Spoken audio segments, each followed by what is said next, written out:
स्वागत है हमारे चैनल एजुकेशनल रिसर्च में आप सभी का। और आज हम क्लास 11 सोशियोलॉजी के महत्वपूर्ण प्रश्नों के बारे में जानकारी प्राप्त करेंगे जो हमारे खंड बी में यानी क्वेश्चन नंबर 8 से 14 तक में पूछे जाएंगे। तो आप लोग अच्छे से तैयारी करके जाइएगा। तो इम्पोर्टेंट क्वेश्चन में हमने रखे हैं सामाजिक स्थिरीकरण क्या है।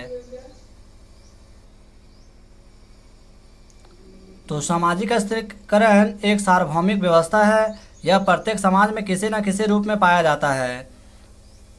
अति प्राचीन समाज हो या सरल समाज, यदि वन्य जाति समाज हो या आधुनिक समाज, सामाजिक स्थिरीकरण का रूप देखने को मिलता है। यहाँ तक कि साम्यवादी समाजों में भी यह व्यवस्था देखी जाती है। वही बता दें कि सामाजिक स्थिरीकरण, तो सामाजिक स्थिरीकरण का शाब्दिक अर्थ होता है समाज को छोटे छोटे यानी कि भागों में बांटना या तो समाज का समूहों में बांटना। लेकिन समाज में लोगों का सभी उद्देश्य एक होता है। समाज में विकास करने के उद्देश्य से लोग कार्य करते हैं। तो जिसमें यानी कि कहने का मतलब है समाज को निम्न श्रेणी में, मध्यम श्रेणी में और उच्च वर्गीय श्रेणी में बांट दिया जाता है। उसे ही हम सामाजिकरण कहते हैं। क्वेश्चन नंबर 9 कह रहा है संयुक्त परिवार का अर्थ बताएं। तो संयुक्त परिवार भारतीय समाज की प्रमुख विशेषता है। इरावती कार्वे के अनुसार एक संयुक्त परिवार उन व्यक्तियों का समूह है जो साधारणतः एक मकान में रहते हैं, जो एक रसोई में पका भोजन करते हैं, जो समान संपत्ति के स्वामी होते हैं और जो उपासना में भाग लेते हैं तथा जो किसी न किसी प्रकार एक दूसरे के रक्त संबंधी होते हैं।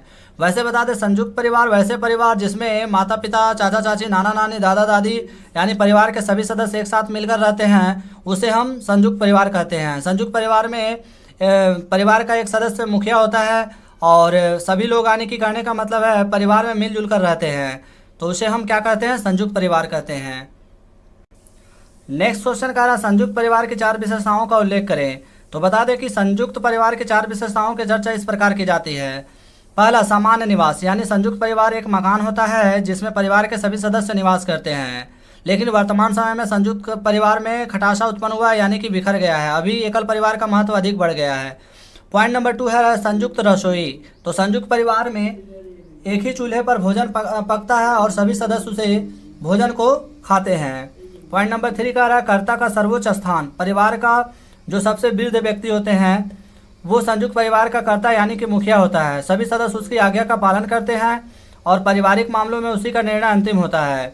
पॉइंट नंबर 4 में कह रहा है सामान्य संपत्ति, यानी संयुक्त परिवार में संपत्ति का स्वामी कोई एक व्यक्ति नहीं होता बल्कि परिवार के सभी सदस्यों का उस पर सम्मिलित रूप से समान अधिकार होता है। तो इस तरह से ये संयुक्त परिवार के यानी कि 4 विशेषताएं हैं और आप लोग अच्छे से करके जाइएगा। नेक्स्ट है एकांकी परिवार पर संक्षिप्त टिप्पणी लिखिए। तो एकांकी परिवार से हमारा अभिप्राय है ऐसे परिवार से जिसमें पति पत्नी और उसके अविवाहित बच्चे रहते हैं। इस प्रकार इसके सदस्यों की संख्या 5 से 6 तक हो सकती है। यानी वैसा परिवार जिसमें माता पिता और उसके बच्चे एक साथ आने की घर में निवास करते हैं उसे हम एकांकी परिवार कहते हैं। भारत में वर्तमान समय में एकांकी परिवार की संख्या बहुत तेजी से बढ़ रही है और इसका प्रमुख कारण है लोग आजीविका के तलाश में अपने घर को छोड़कर नगरों यानी शहरों की ओर स्थानांतरण हो रहा है। नेक्स्ट क्वेश्चन कह रहा है स्थानांतरित खेती से आप क्या समझते हैं। स्थानांतरित खेती को हम झूम खेती भी कहते हैं। तो स्थानांतरित खेती में जंगलों के पेड़ों को काटकर उन्हें एक स्थान पर एकत्रित कर जला दिया जाता है, फिर राख को खेती करने योग्य जमीन पर बिछा दिया जाता है। इसमें बीज बो दिए जाते हैं, बारिश होने पर बीज उग जाते हैं।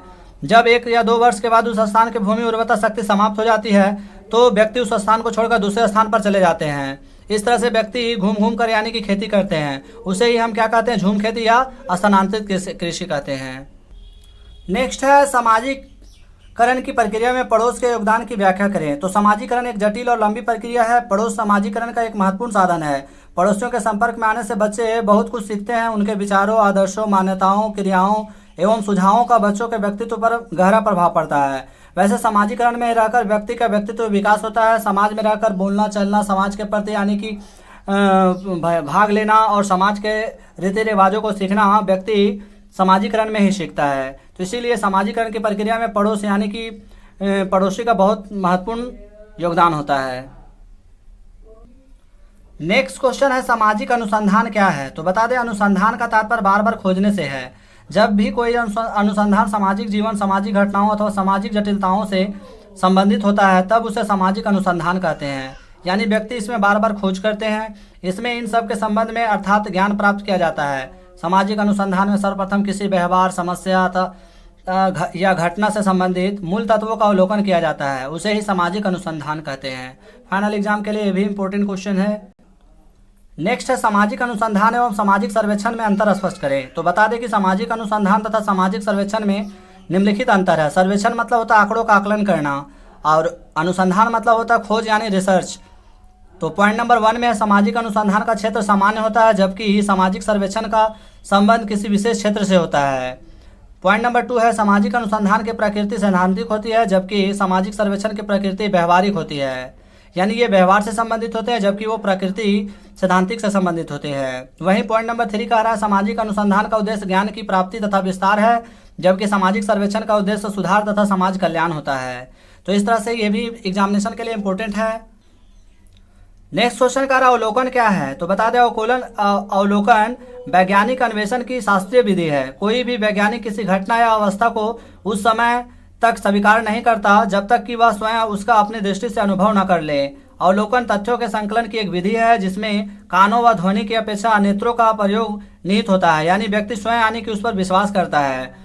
पीवीसी यंग ने इसकी परिभाषा इन शब्दों में दी है। अवलोकन आंखों के द्वारा अस्वाभाविक घटनाओं का उनके घटित होते समय एक व्यवस्थित एवं सुविचारित अध्ययन है, यानी कि अवलोकन के तहत में व्यक्ति जब तक अपने आप में स्पष्ट नहीं हो जाते हैं तब तक उसको आने की सही नहीं मानते हैं। तो ये इस तरह का प्रश्न यानी कि हमारे 3 नंबर में पूछे जाएंगे। नेक्स्ट क्वेश्चन कह रहा है अंतः समूह तथा बाह्य समूह में अंतर स्पष्ट कीजिए। तो बता दें कि अंतः समूह तथा बाह्य समूह में निम्न अंतर है। समनर ने समूहों को अंतः समूह तथा बाह्य समूहों में वर्गीकृत किया है। अंतः समूह सबसे पहले हम बात कर लेते हैं। इनमें हम की भावना यानी अपनापन पाया जाता है और इनमें संबंधों में निकटता पाई जाती है। इसके अंतर्गत समूह का सदस्यों में त्याग और सहानुभूति की भावना पाई जाती है। इसमें सुख दुख की आंतरिक भावना पाई जाती है। अंतः समूह बड़े ही भी हो सकते हैं। उदाहरण के लिए किसी भी हमले के समय देश के निवासियों में स्वयं अंतः समूह बन जाता है। वहीं बाह्य समूह का बात करें तो आउट ग्रुप यानी इनमें हम की भावना अपनेपन का अभाव पाया जाता है। इसमें संबंधों में दूरी पाई जाती है। इसमें त्याग और सहानुभूति का औपचारिक ढोंग किया जाता है। इसमें सुख दुख का बाहरी रूप पाया जाता है। बाह्य समूह परिस्थितियों के अनुसार भी हो सकते हैं। एक ही देश के विभिन्न नगरों के लोगों में हिंदू मुस्लिम सिख ईसाई की भावना का बाह्य समूह की प्रवृत्तियां हैं। वैसे हम बता दें कि अंतर समूह मतलब समाज के अंदर के समूहों को अंतर समूह कहा जाता है, जबकि समाज के बाहर के समूहों को बाह्य समूह कहा जाता है। आप लोग इस पर भी अच्छे से जाने की तैयारी करके जाइएगा। नेक्स्ट कह रहा है द्वितीयक समूह की विशेषता बताएं। तो द्वितीयक समूह की निम्नलिखित विशेषताएं हैं। पहला है कि इनका आकार बड़ा होता है, इनकी सदस्यता ऐच्छिक होती है। तीसरा है कि इनके सदस्यों के बीच घनिष्ठता का अभाव पाया जाता है। चौथा है इनमें अप्रत्यक्ष संबंध पाया जाता है। वहीं 5वां पॉइंट है इनमें औपचारिक संबंध की प्रधानता होती है। और 6ठा पॉइंट है इसका निर्माण किसी न किसी उद्देश्य को पूरा करने के लिए किया जाता है। तो इस तरह से द्वितीयक समूह के प्रमुख विशेषताएं निम्न है। नेक्स्ट क्वेश्चन का परिस्थिति की विशेषताओं का उल्लेख करें। तो परिस्थिति की निम्नलिखित विशेषताएं या तत्व है। पहला, परिस्थिति का निर्धारण सामाजिक व्यवस्था के अंतर्गत सांस्कृतिक कारकों के द्वारा होता है। दूसरा, परिस्थिति की अवधारणा को दूसरे व्यक्तियों के संदर्भ में ही समझा जा सकता है। पॉइंट नंबर 3 है सामाजिक आकांक्षाओं के संदर्भ में ही किसी व्यक्ति के परिस्थिति को अधिक स्पष्ट रूप से समझा जा सकता है। वहीं पॉइंट नंबर 4 है परिस्थितियों में व्यक्ति की एक मुख्य परिस्थिति होती है। पॉइंट नंबर 5 कह रहा है परिस्थिति के आधार पर समूह विभिन्न समूहों में बढ़ जाता है। पॉइंट नंबर 6 कह रहा है प्रत्येक परिस्थिति के साथ एक मूल्य जुड़ा होता है। और पॉइंट नंबर 7 कह रहा है परिस्थिति से संबंधित भूमिकाओं के निर्वाह के संबंध में एक व्यक्ति या विभिन्न व्यक्तियों में अंतर हो सकता है।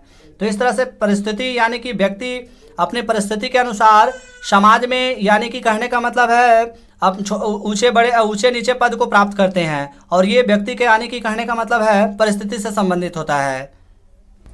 परिस्थिति 2 प्रकार से प्राप्त किया जाता है। पहला, प्रदत्त परिस्थिति। जब व्यक्ति को बिना प्रयास के अपने आप परिस्थिति प्राप्त होता है तो उसे प्रदत्त परिस्थिति कहा जाता है, जैसे ब्राह्मण जाति में जन्म लेने वाले बच्चे।